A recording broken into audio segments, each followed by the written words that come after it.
looked up with her face quite bright again. "I always did like you, don't you know, ever since that first visit. But you teased me shamefully for all that." "So I did, but I don't now."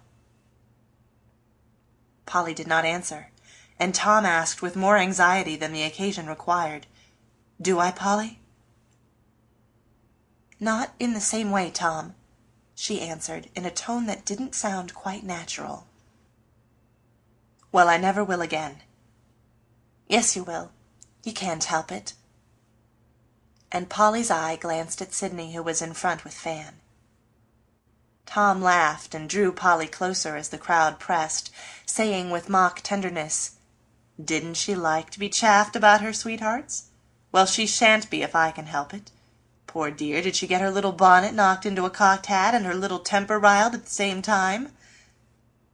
Polly couldn't help laughing, and in spite of the crush enjoyed the slow journey from seat to carriage, for Tom took such excellent care of her she was rather sorry when it was over.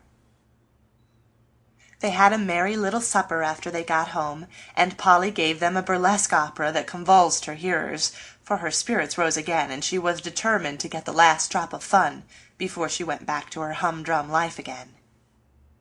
"I've had a regularly splendid time, and thank you ever so much," she said when the good nights were being exchanged. "So have I.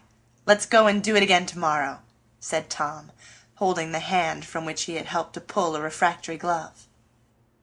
"Not for a long while, please. Too much pleasure would spoil me," answered Polly, shaking her head. "I don't believe it. Good night, sweet Mistress Milton, as Sid called you. Sleep like an angel, and don't dream of— I forgot. No teasing allowed." And Tom took himself off with a theatrical farewell. "Now it's all over and done with," thought Polly as she fell asleep after a long vigil.